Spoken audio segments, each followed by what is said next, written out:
Senhoras e senhores do meu Brasil Varonil, estamos de volta ao canal da J-League Insider para mais um vídeo e mais uma análise pós-jogo da seleção japonesa, mais uma análise pós-jogo dos Samurais Azuis, que dessa vez venceram mais uma vez a Indonésia por 4-0 e aumentaram a distância para o segundo colocado nas eliminatórias asiáticas para a Copa do Mundo em mais 3 pontos. Agora, o Japão tem 7 pontos de vantagem sobre a Austrália, a Arábia Saudita e a China, que disputam a segunda colocação com 6 pontos cada uma.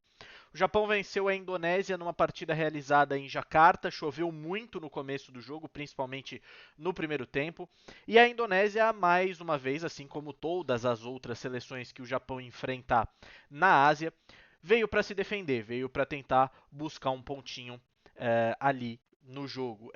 Eu cheguei a fazer uma comparação do que o Japão representa para essas seleções do Sudeste Asiático, do Extremo Oriente, com o que o Brasil significa aqui na América do Sul.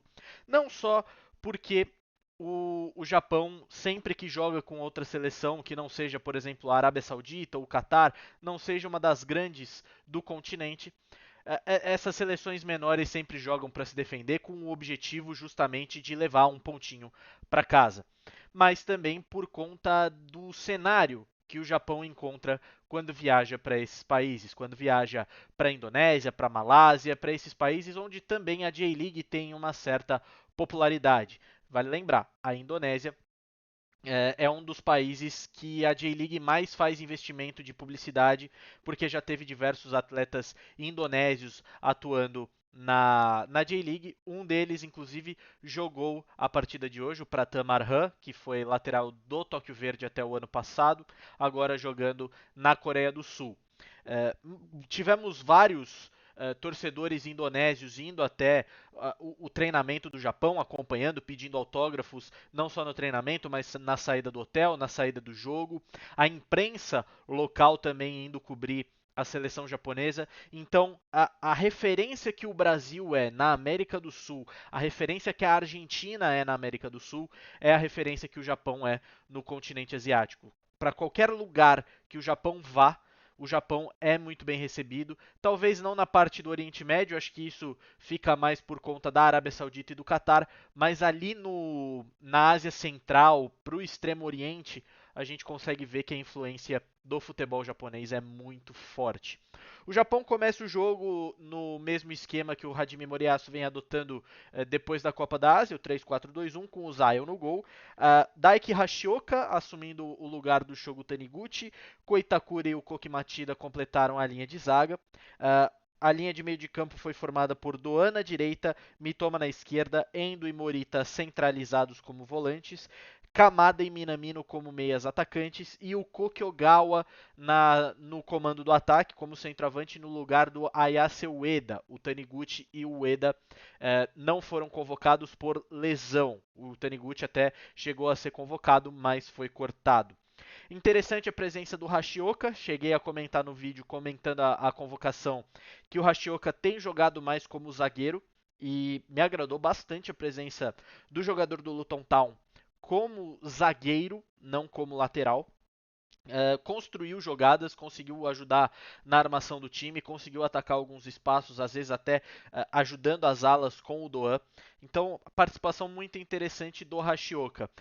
Me estranha, né, o meu estranhamento é porque o Hashioka foi convocado justamente para o lugar do Taniguchi. Né, então, me chegou a estranheza de ter o Hashioka já como primeira opção. O Hashioka que foi convocado, voltou a ser convocado agora, né? E me estranha essa rápida inclusão dele no time. Aliás, só corrigir a informação, o Hashioka já estava convocado. Quem foi convocado foi o Hiroki Sekini do Kashiwa Reisho, que foi convocado para o lugar do Shogo Taniguchi. Estava olhando aqui as minhas anotações e percebi esse erro. Mas o Japão jogando do mesmo jeito que vinha jogando já desde que adotou essa formação 3-4-2-1. E como a gente citou, né, que a Indonésia veio para tentar arrancar um empatezinho, o Japão começa o jogo controlando a posse de bola e trabalhando, principalmente com o Morita, com o Endo e com a linha de zagueiros, estudando essa linha de defesa, essa linha defensiva da Indonésia para tentar encontrar os espaços. O Japão é um time que faz muito isso.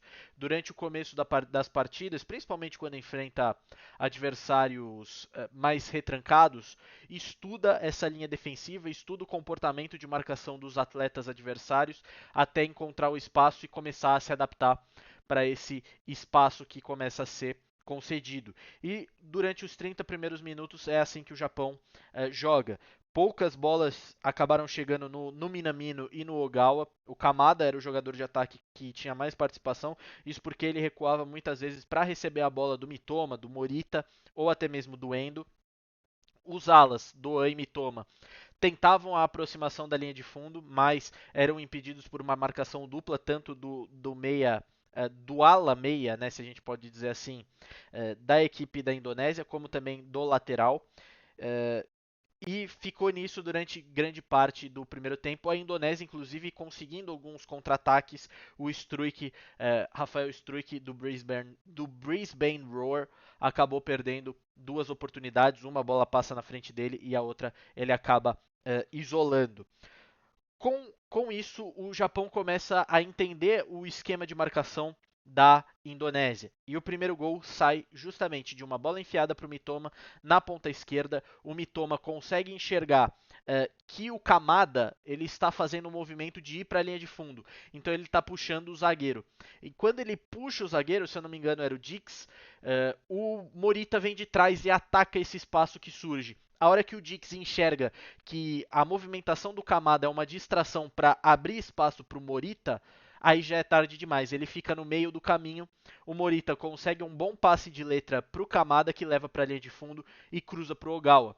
O Justin Hubner, né, jogador do Wolverhampton, que passou o começo do ano emprestado ao Cereço Osaka, acaba chegando antes e coloca para dentro, mas o gol era inevitável. O gol só foi contabilizado como contra do Justin Hubner, porque é ele quem toca na bola, mas o gol era inevitável. Se o Hubner não toca na bola, o Ogawa estava lá para concluir. Minutos depois, mais uma bola novamente enfiada na ponta esquerda para o Mitoma. Agora os espaços aparecendo um pouco mais no lado defensivo direito da defesa da Indonésia, no lado ofensivo esquerdo do Japão, principalmente com o Kaoru Mitoma. E aí o Mitoma, a gente sabe que ele é craque, ele é o melhor jogador dessa geração, ele é o melhor jogador dessa equipe ao lado do Minamino. E o Mitoma acha um passe de 3 dedos maravilhoso, engana a defesa da Indonésia. O Minamino, que dessa vez consegue atacar o espaço deixado pelo Dix, leva para dentro e consegue já a batida. Ele ataca o espaço e consegue a batida, a bola ainda toca na trave para deixar o gol mais plástico, mais bonito. Para mim, o gol mais bonito do jogo. O Japão encerra o primeiro tempo ganhando por 2-0. No intervalo, o Hajime Moriyasu tira o Minamino, o autor do segundo gol, para a entrada do Daisen Maeda. E uma coisa que o Moriyasu vem fazendo bastante é fazendo o Mitoma e o Doan jogarem também nas posições onde Kamada e Minamino acabam jogando. Esse foi um jogo, por exemplo, que o Takekubo não entrou. Quem entrou depois na posição do Doan foi o Junya Ito. Mas quando mantém essa formação, o Hajime Moriyasu, quando vai fazer alguma alteração, ele faz alteração nas alas e acaba jogando quem está atuando na ala mais centralizado. E é isso que ele faz quando o Mitoma vai jogar mais centralizado, o ala vira o Daisen Maeda. Acredito que essa substituição do Minamino foi justamente para poupar o atleta do Mônaco, porque na terça-feira tem a China e é mais importante ainda você vencer a China mais uma vez, começando o segundo turno dessa terceira fase, até para já levar uma vantagem positivíssima para a data FIFA de março de 2025, onde o Japão pode se tornar a primeira equipe no campo a se classificar para a Copa do Mundo de 2026, a Copa da América do Norte. O jogo segue na mesma intensidade, mas logo nos primeiros minutos, uma bobeada do Martin Paz, que curiosamente tem o mesmo sobrenome que eu. Uma bobeada do goleiro Martin Paes, que acaba dando a bola no pé do Morita, né? Uma saída de bola pressionada. O Japão faz muito isso, principalmente no começo dos jogos, no começo de cada tempo. O Japão pressiona a saída, o Martin Paes, goleiro, acaba tentando afastar a bola, ela cai no pé do Morita. O Morita fuzila e marca o gol. O Morita que merecia esse gol. E eu cheguei a comentar, eu estava na transmissão da Rádio Mirai, que é impressionante o que o Rubem Amorim conseguiu fazer com o Morita, né? O Arthur Quezada comentou muito do trabalho do Rubem Amorim no Sporting. O Fred Caldeira, se bobear, vai comentar ainda mais o trabalho do Rubem Amorim quando ele estrear oficialmente pelo Manchester United. Mas eu faço esse comentário focado no Hidemasa Morita. O Rubem Amorim conseguiu extrair do Morita mais uma vez o que o Toru Oniki conseguia extrair dele no Kawasaki Frontale. O Morita sempre foi um segundo volante, um volante com mais presença no campo de ataque e com saída de jogo também perfeita. Nesse esquema, o Morita consegue atacar os espaços, deixando o Endo como um principal armador. E quando o Morita ataca esses espaços, o Japão consegue atacar com 6 jogadores. E quando você ataca com 6 jogadores, é quase impossível de você não conseguir um êxito nessa ofensividade. Uma coisa que o Morita não fazia quando ele estava no Santa Clara, por exemplo, né? E o Rubem Amorim conseguiu resgatar esse futebol do Morita e também o Morita muito adaptado a esse tipo de formação, já que é a formação que o Rubem Amorim utiliza no Sporting, utilizou no Sporting, deve começar a utilizar no Manchester United. Inclusive, partes da imprensa japonesa falam que o Rubem Amorim teria já indicado à direção do Manchester United a contratação do Hidemasa Morita, mas isso apenas no rumor. O que importa é que o Morita faz mais um gol importante para o camisa 5 do Japão e o terceiro gol do jogo. E aí, o Hajime Moriyasu começa a fazer as suas demais trocas. Ele muda o esquema porque ele acaba tirando Kaoru Mitoma e Hitsudoan. Ele acaba tirando o camisa 7 e o camisa 10 para as entradas do Yukinari Sugawara e do Junya Ito. Na verdade, perdão, ele acaba tirando o Kamada, se eu não estou enganado, para a entrada do Ito e do Sugawara. E aí o time começa a jogar num 4-3-3. Obviamente, defensivamente, né, quando eu estou falando do 4-3-3, com o Sugawara tendo mais obrigações defensivas do que o Doan, por exemplo, mas daqui a pouco vocês vão perceber que o Sugawara também é um jogador muito ofensivo, e quem assiste a Premier League, quem já viu um jogo do Southampton nessa temporada, sabe como o Sugawara também atua nesse tipo de formação.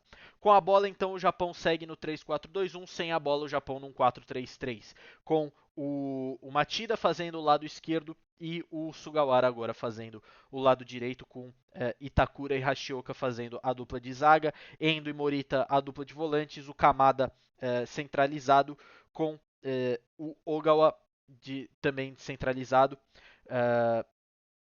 E aí as pontas sendo feitas pelo Junya Ito e pelo Daisen Maeda. O jogo segue e o Sugawara segue atacando pelo lado direito, né? Então o Sugawara apoiando bastante, como o Doan estava fazendo, mas também mais descansado para poder ter mais obrigações defensivas. Em um desses ataques, a zaga da Indonésia entende o cruzamento que o Sugawara viria a fazer, o Sugawara leva para a linha de fundo e fuzila. Basicamente, uma jogada característica, inclusive, do próprio Sugawara, que marcou gols assim no AZ Alkmaar, onde estava até o meio do ano, e pelo que eu entendi, já marcou um gol desses no Southampton. Posso estar enganado, mas o Sugawara é um jogador que costuma levar para a linha de fundo, e quando percebe que tem o bate, ele consegue fuzilar o gol adversário e consegue marcar o quarto gol.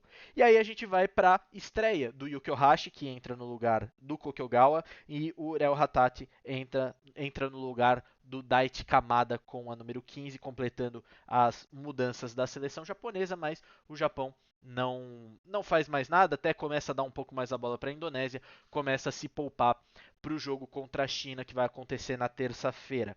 Melhor em campo, você que acompanha a página viu que eu dei o prêmio de melhor em campo pro Hidemasa Morita, principalmente por aquilo que a gente citou, dele atacar os espaços e fazer essa diferença no ataque, né? O Minamino também foi muito bem, o Mitoma, inegavelmente, o segundo melhor em campo, mas o Japão no seu todo foi uma equipe muito interessante. Os dois piores, o Zion, que acabou errando algumas saídas do gol mais uma vez, e o Itakura, que acabou também errando alguns botes, mas eu coloco isso no campo molhado, na chuva torrencial que caía em Jacarta na hora do jogo.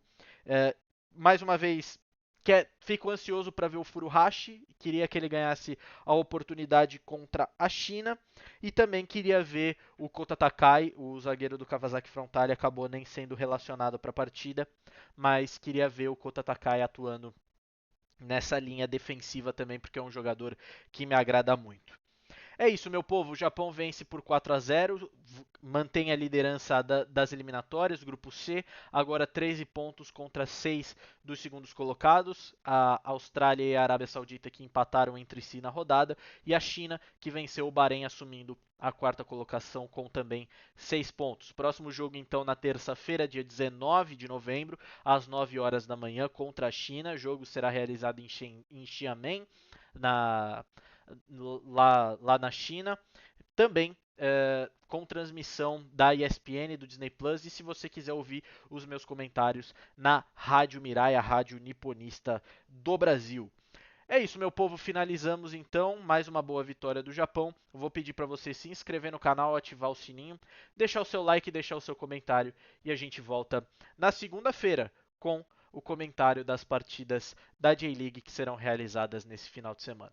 É isso, valeu e até mais.